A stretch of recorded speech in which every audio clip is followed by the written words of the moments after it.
But is carbon dioxide really a problem? We all are built around this idea. We heard that CO2 is very important, but let's look and see what happens in the animal industry. Right now, depending on who you go to and does the estimates, there's something about 18% of the greenhouse gases are associated with livestock production. Now that's measured in CO2 equivalents. That's the equivalent amount of heat retained by CO2. However, let's look at the livestock industry. Here's what the picture really looks like with the livestock industry.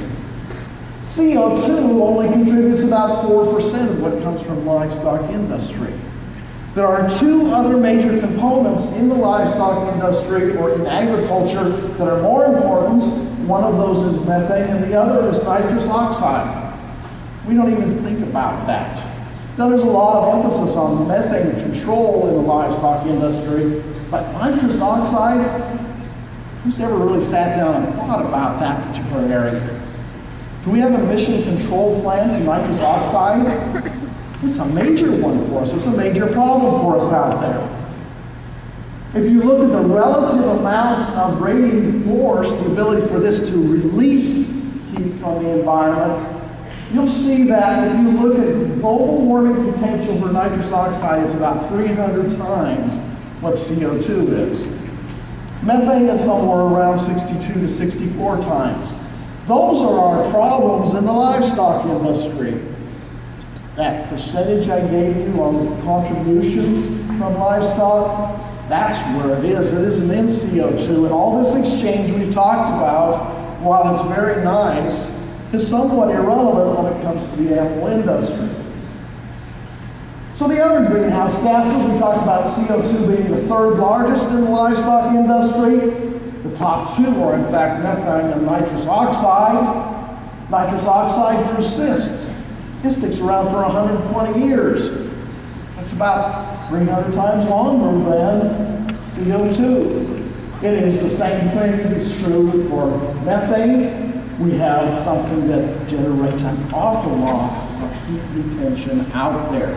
These are areas that we haven't thought a great deal about and are not really investigating. We're very happy with our CO2 credits at this point in time. Methane right now, livestock production accounts for about 37% of all the methane that comes from human-related greenhouse gas production. It comes from the manure. It also comes from the enteric system of the animal.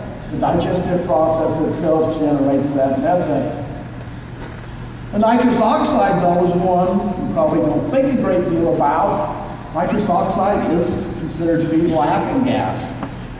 This one isn't so funny when you start getting it into the atmosphere out there. A very potent heat-retaining compound in terms of the environment and the atmosphere. Very persistent, and it accounts for 65% of the livestock industry accounts for 65% of that particular material coming into the environment. That's a tremendous problem for us overall, and we don't think about it. But it is truly an opportunity. Now we have a way that we can start thinking about changing the systems and our impact on the environment by looking at that particular compound. Every one of the nutritionists in this room thinks about protein metabolism.